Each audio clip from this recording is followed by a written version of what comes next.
सबसे पहले शुरुआत में प्रेम शुक्ला जी से करूंगा। प्रेम शुक्ला जी, क्रेडिट सिर्फ आप ही को क्यों? ये विपक्षी नेता सवाल उठा रहे हैं, तो मैं इसी से शुरुआत करता हूं कि क्या पूरा क्रेडिट बीजेपी ले जाना चाहती है 2024 के चुनाव के मद्देनजर? देखिए, आदरणीय नरेंद्र मोदी जी ने तो इस देश के 140 करोड़ जनता को क्रेडिट दिया। उस 140 करोड़ जनता में क्या अखिलेश यादव जी नहीं आते हैं? क्या उसमें नीतीश कुमार जी नहीं आते हैं? क्या उसमें राहुल गांधी जी नहीं आते हैं? क्या उसमें मल्लिकार्जुन खड़गे नहीं आते हैं? क्या उसमें ममता बनर्जी स्वयं को शामिल नहीं पाती हैं?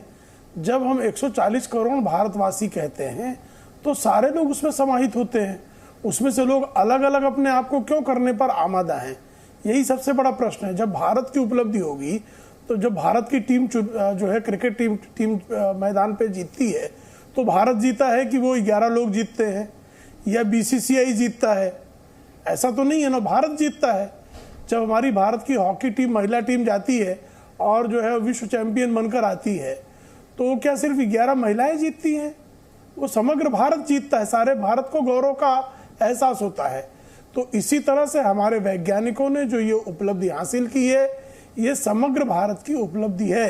हाँ, अब तत्कालीन जो सरकार होगी उसकी उपलब्धि के तौर पर भी इसको गिना ही जाएगा। अब जो लोग आज गिना रहे हैं दीपक जी कि भारत में इसरो का इतिहास पंडित नेहरू से शुरू होता है, वो इसरो के इतिहास को जानते ही नहीं है। भारत में तो अंतरिक्ष विज्ञान का प्रारंभ तो एस के दत्ता ने 1920 के दशक में शुरू कर दी थी। विक्रम साराभाई तो नेहरू जी के पहले से ही सक्रिय हो गए थे। होमी भाभा तो पहले से ही सक्रिय हो गए थे। तो हमारे वैज्ञानिकों का इतिहास 1947 के बाद या 1962 के बाद नहीं शुरू होता है।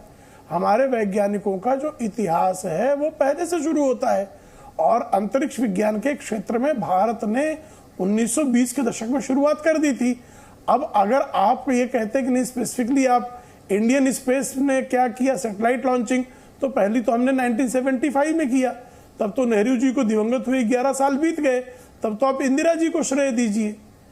तो इसलिए कृपा करके किसी एक को श्रेय, नेहरू जी को श्रेय जाता है, इंदिरा जी को श्रेय जाता है, या मोदी जी को श्रेय जाता है, अटल जी को श्रेय जाता है, कहने की तुलना में ये मां भारती के सारे सपूतों का श्रेय है।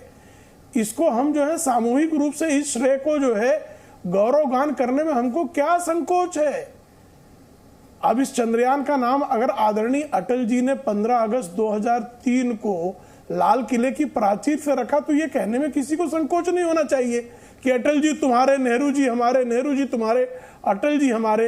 ये हमारे तुम्हारे वाला गीत क्यों गा रहे हैं? कारण क्या है?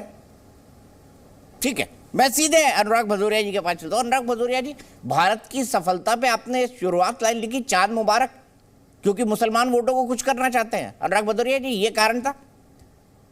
अब देखिए, सोच आपकी जैसी है वैसे ही तो आप सोच सकते हैं। भारतीय जनता पार्टी की सोच के बारे में सवाल पूछ रहा हूं अनुराग भाई। तो मेरी सोच पर मुझे सर्टिफिकेट मत दीजिए। नहीं, आपकी मतलब भारतीय जनता पार्टी की सोच की बता रहा हूं। उनकी मानसिकता में ही वही सब है, तो वो क्या करेंगे? जाति धर्म के अलावा दूसरा सोच ही नहीं सकते। अरे चांद मुबारक लिखने का मतलब समझ दीजिए मुझे। तो इसरो को बधाई दे देते। भैया, चांद में हम पहुंच गए तो चांद के पास, चांद के ऊपर हमारा यान पहुंच गया। चांद में हमारा इतनी बड़ी कामयाबी मिली है कि चांद की पिक्चरें, चांद पे जिस तरह की इसरो की जीत हुई है, तो चांद मुबारक तो बोलेंगे ना। चांद भी इसमें मुबारक बोलने में क्या दिक्कत है भाई? चांद पे हम पहुंचे तो चांद मुबारक बोलेंगे, क्या दिक्कत है भैया?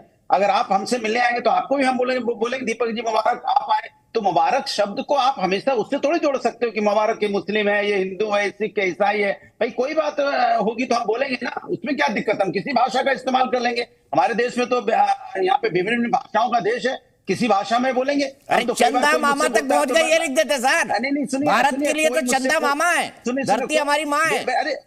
अरे बिल्कुल है मामा। हम कई बार ये भी बोलते हैं कि भैया कोई हमसे फोन करता है, बोले कैसे हो, तो बोलता भालो है। तो अब हमने भालो बोल दिया तो इसके मतलब थोड़ी कि हमने बंगाली में भालो बोल दिया तो हमने कोई गलत कर दिया। ये तो अपना तरीका है बोलने का भैया। हम किसी भी शब्दों का इस्तेमाल कर सकते हैं। ये बीजेपी की सोच ऐसी होती है। दूसरी बात, चांद पे हम जिस तरह की पहुंचे हैं, इसके लिए हमारे देश के वैज्ञानिकों का और जो उन्होंने मेहनत की है वो बधाई के पात्र हैं, इसमें कोई दो राय नहीं है। और इसरो ने जो कामयाबी हासिल की है वो भी बधाई के पात्र है कि सालों साल की मेहनत, जो लगातार इतने सालों से मेहनत चल रही थी, आज वो कामयाब हुई है। इसके लिए हम पूरे देशवासियों को इस पे गर्व है। लेकिन भारतीय जनता पार्टी से बस इतना सा आग्रह है कि हर बात पे राजनीति ठीक नहीं है। अभी अच्छी बात कह रहे थे वो कि भैया हम अगर 11 प्लेयर जाते हैं, टीम जीतती है तो देश की जीत होती है, अच्छी बात है।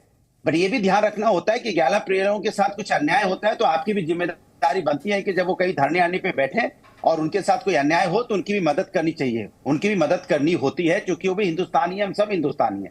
और ये हमारी जिम्मेदारी ज्यादा बन जाती है कि जब कोई भी व्यक्ति देश के लिए अच्छा करता है तो उसका सम्मान बचाना भी मेरी जिम्मेदारी। वैज्ञानिक अपना काम कर रहे हैं, वो अपना काम कर रहे हैं अच्छी तरह से, दीपक जी पत्रकार अपना काम अच्छी तरह से कर रहे हैं, या जो हमारे ब्यूरोक्रेट है वो अपना काम कर रहे हैं। तो हम नेता होकर हमारी भी तो जिम्मेदारी बनती है कि समाज के अंदर में हम भी अच्छा काम करें। अगर किसी को दिक्कत हो रही है समाज के अंदर में तो हमारी भी जिम्मेदारी बनती है कि हम उस समस्या का समाधान करें। उस समय हम अपनी जिम्मेदारी से हम नेता क्यों भाग जाते हैं, जरा बताइए भाई। जो यहाँ महिला पहलवान धरने पे बैठी थी तो हमारी आपकी जिम्मेदारी उस समय बनती थी ना उनकी मदद करना, या मणिपुर में कोई घटना होती है तो हमारी आपकी जिम्मेदारी है ना उनकी मदद करना। तो हम राजनीति क्यों करते हैं भाई? यहाँ पे लोग अपनी मेहनत से ईमानदारी से देश के लिए काम कर रहे हैं। अब हमें सोचना होगा कि हम उस पर राजनीति क्यों करते हैं।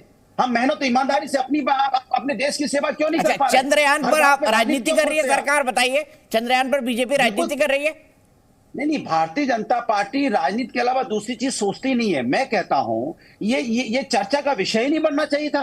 भारतीय जनता पार्टी इसको ऐसा चर्चा का राजनीतिक विषय क्यों बना रही है? भाई ये देश के गर्व की बात है, हम सब इस पे गर्व कर रहे हैं और गर्व होना भी चाहिए। लेकिन आप बार बार उस बात को उठा के ये वो अभी हम प्रेस कॉन्फ्रेंस देख रहे थे तो वो हमारे प्रेस कॉन्फ्रेंस में फलाने ने किताब में ये लिख दिया, वहां पे अरे इसमें तो कोई दो राय नहीं है। देश के पहले यहाँ प्रधानमंत्री नेहरू जी थे, इसमें कोई दो राय नहीं है। इसरो की स्थापना तब हुई थी, इसमें कोई दो राय नहीं है। वैज्ञानिक सभी हैं, सभी हमारे हैं, लगातार जो काम कर रहे हैं। कोई 2 दिन में तो चीजें कामयाबी होती नहीं है, हजारों हमारे सालों साल से कामयाबी चल रही थी। तो जब हमारी कामयाबी हुई है तो हमें श्रेय सबको मिलना चाहिए। हिंदुस्तान के 140 करोड़ जनता को मिलना चाहिए, हमारे साइंटिस्ट को मिलना चाहिए, बजाय उनको ना हम देके हम कामयाबी, भारतीय जनता पार्टी के नेता कामयाबी उसको अपना बनाने में लग जाते हैं। अरे हिंदुस्तान की कामयाबी है ये, आपकी हमारी कामयाबी नहीं है।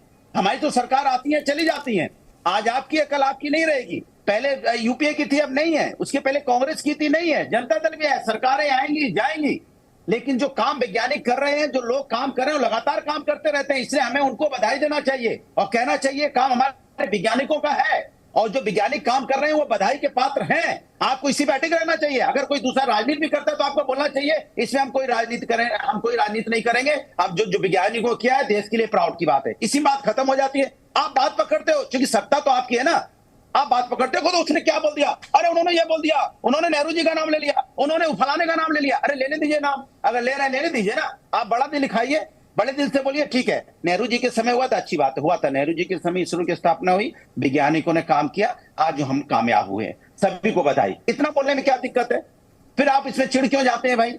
आपको तो सत्ता में है ना, आपका दिल तो ज्यादा बड़ा होना चाहिए।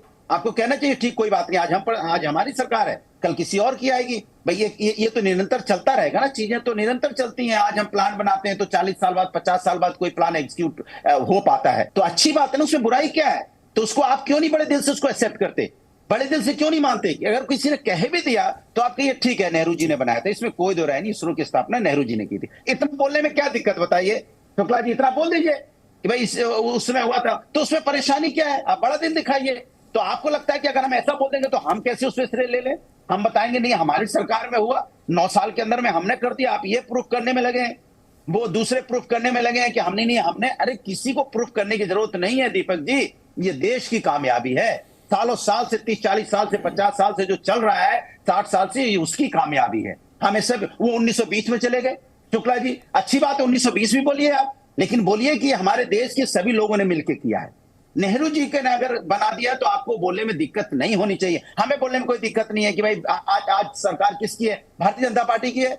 आज सरकार किसी की भी हो, लेकिन आज हम चांद पे पहुंचे हैं ना, तो हम बधाई कि हम अपने वैज्ञानिकों को बधाई देते हैं। इसमें क्या दिक्कत है? आपको क्या दिक्कत हो रही है ये बोलने में कि भाई नेहरू जी ने इसरो बनाया था? हम तो बोल रहे हैं आज हम पहुंचे हैं तो आप बधाई के पात्र हैं। ठीक है, इसके पहले हम नहीं पहुंच पाए थे तो आप ये क्यों बोलते हो कि ठीक है, आपने बहुत बोल लिया, मैंने टोका नहीं तो आप बोलते टोका है। मैं आपसे सवाल पूछता हूं, ये चांद मुबारक कहना क्या मुसलमान वोट बैंक के लिए नहीं है? देखिए मैं तो चांद मुबारक भी बोलूंगा, चंदा मामा भी बोलूंगा, जो हमारी दूसरी भाषा है। चंदा मामा भी लिख देते ना अनुराग भाई, चंदा मामा भी लिख देते। तो क्या दिक्कत है भाई? चंदा मामा, चांद मुबारक, क्या दिक्कत है उसमें? मुझे समझ में नहीं आया उसमें दिक्कत क्या है, परेशानी क्या है भाई? ठीक है, हम सब हिंदुस्तानी हैं। जी न्यूज।